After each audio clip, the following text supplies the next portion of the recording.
Seluruh kota merupakan tempat bermain yang asik. Oh senangnya.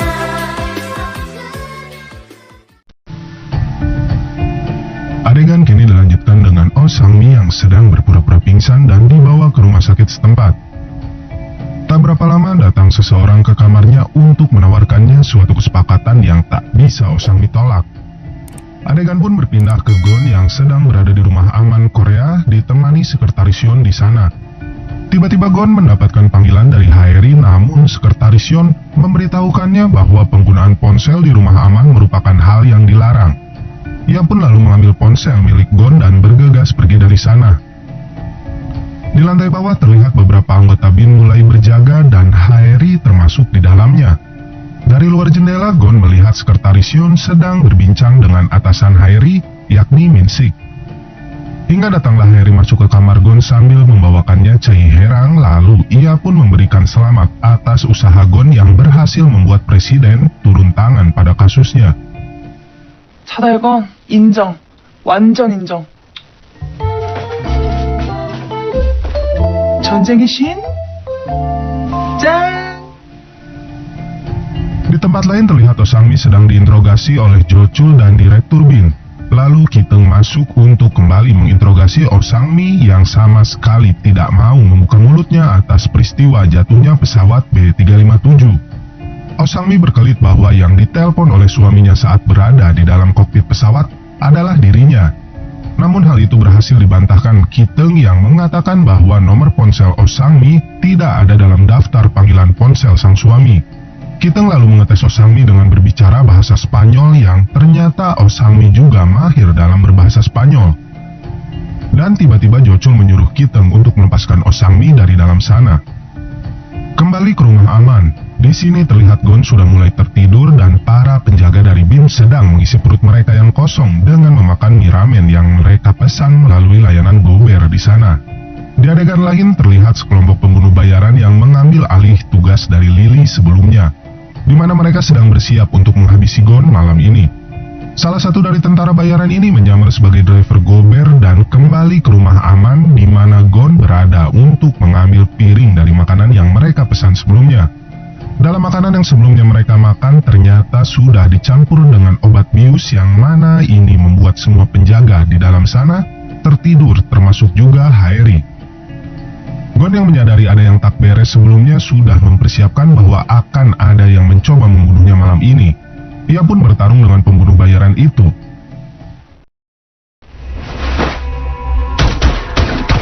짬뽕을 시켜줄 걸 그랬나?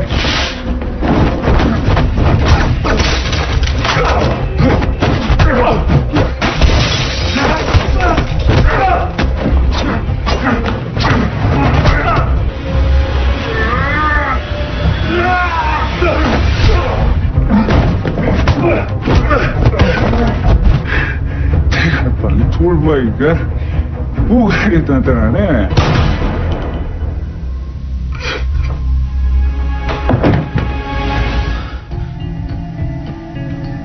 Gon berhasil diselamatkan oleh Haeri yang tak sengaja terbangun dari tidurnya. Gon pun lalu segera mengambil senjata pria itu dan memeriksa daftar panggilan di ponselnya. Gon kemudian menelpon seseorang dengan inisial paman di ponsel pria yang tewas tadi, dan ternyata sebutan paman itu ditujukan kepada Min-sik, atasan dari Haeri di institusi BIN. Di mana di sini Min-sik sedang berada bersama Jessica yang itu berarti Min-sik adalah seseorang dengan julukan Shadow sebelumnya. Haeri yang sepertinya menyadari bahwa itu adalah suara dari atasannya Min-sik memberitahukan hal tersebut kepada Gon. Dan untuk meyakinkan hal tersebut, Haeri pun menyuruh Gon untuk berpura-pura tewas. Lalu Haeri mengambil foto dan mengirimkannya kepada orang dengan sebutan paman tersebut. Min-sik yang menerima pesan tersebut pun memperlihatkan foto Gon yang berpura-pura tewas kepada Jessica. Min-sik juga meyakinkan Jessica bahwa Oh Sang-mi sudah dipastikan tidak akan membuka mulutnya dikarenakan Min-sik telah memberikannya sebuah naskah instruksi sebelum Oh Sang-mi diinterogasi oleh pihak BIN. Di adegan lain, Oh Sang-mi yang telah bebas sementara dari sana mengambil semua barangnya yang dimana ponsel dari Oh Sang-mi telah dipasangi pelacak oleh Hwasok sebelumnya. Di sini Ki-teung dan beberapa anggota BIN pun mulai mengikutinya. Lalu Jocul mendapatkan panggilan dari Hairi yang memberitahukannya bahwa pengkhianat di dalam Bin ialah Minsik.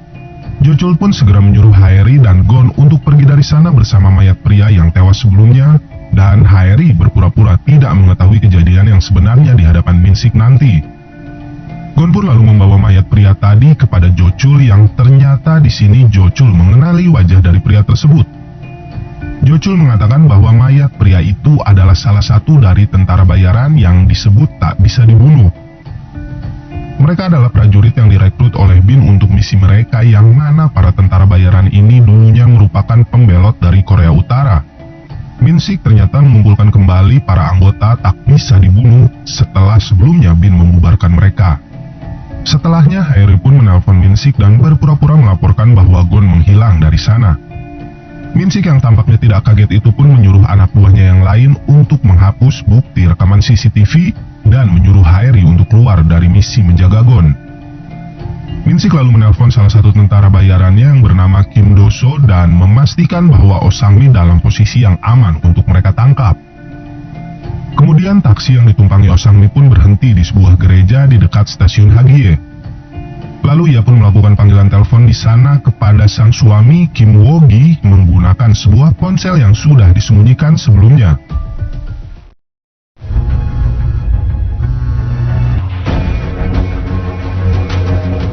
조사받고 있는 거 아니야? 걱정 마. 이미 조사받고 문제 다 해결했어. 존앤 마크사 걔들 믿는 거 아니지? 근데 존앤마켓에서 돈은 다 받은 거야? 놈 대체 하루에 팍팍 꽂으신다. 너 딴 생각하지 마. 내가 살아야 그 옷이 우리 거든. Kiteng dan anak buahnya pun segera menuju ke dalam gereja tersebut dan menangkap kembali Oh Sang-mi yang berusaha menelan SIM card yang sebelumnya ia gunakan untuk menelpon Kim Wo-gi. Namun di saat Kiteng sedang menelpon Jocul untuk memberitahukan berita tersebut, dari arah samping muncul sebuah truk yang langsung menabrak mobil yang mereka tumpangi. Pengemudi truk itu adalah salah satu dari kelompok tentara bayaran tak bisa dibunuh. Mereka pun segera mengamankan Oh Sang-mi dari sana dengan membawanya pergi. Dan di perjalanan, Do-so berpapasan dengan Gon dan Jocul di pinggir jalan, dan lalu ia yang menyadari bahwa Gon masih hidup itu pun menelpon ponsel anak buahnya yang telah tewas sebelumnya oleh Hairi.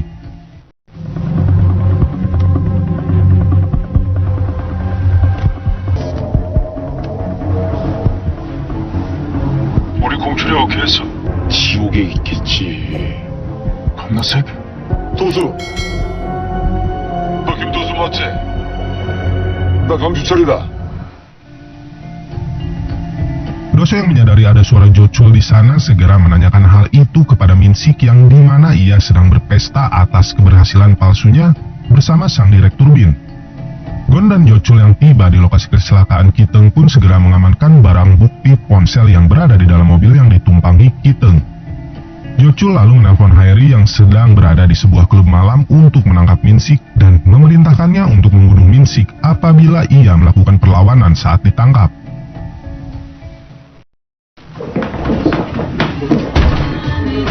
아니 누군데 이렇게 함부로 들어오는 거야? 남편 찾으러 왔으니까 건드리지 마. 김 과장. 내가 지금 바빠서 나중에 다시 처리가 당했습니다.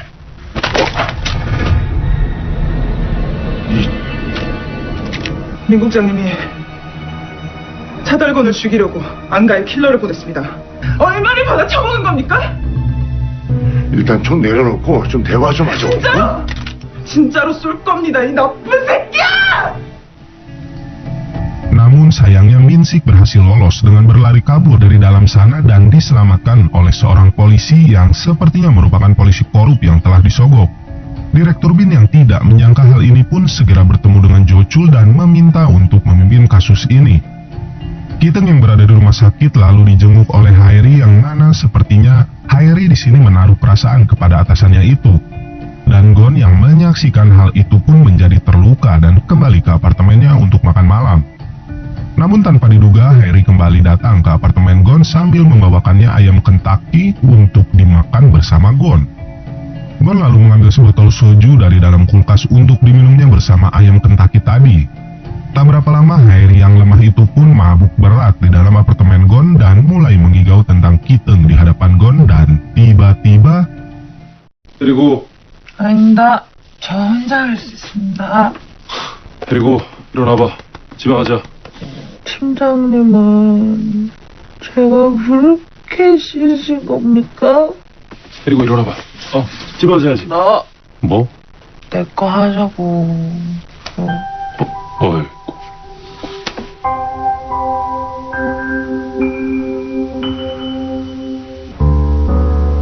너 내 거다.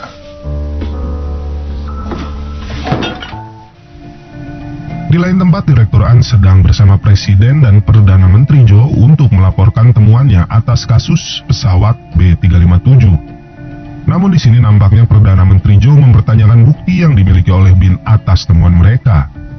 Dan setelah Direktur An pergi dari sana, Perdana Menteri Joe menyarankan kepada Presiden untuk menjadikan Menteri Pertahanan Park sebagai kambing hitam atas kasus ini. Kembali kepada para keluarga korban jatuhnya pesawat B357 yang sedang melakukan upacara pemakaman atas keluarga mereka yang tewas, dan mereka di sini kemudian melakukan demonstrasi kepada Presiden untuk dapat segera mengungkapkan kebenaran dari jatuhnya pesawat tersebut. Dan terlihat Edward Park juga hadir di sini. Edward Park lalu menerima amplop berisi foto Jessica bersama Kim Woo-gi dan menyuruh asistennya Mickey untuk mengirimkan foto itu kepada Bin secara anonim. Di akhir scene saat Gon sedang berada di sebuah mobil bersama Pak Wang, tiba-tiba ia melihat sosok reporter Joe yang tewas tempo lalu di sebuah hotel dan Gon pun segera mengejar orang tersebut.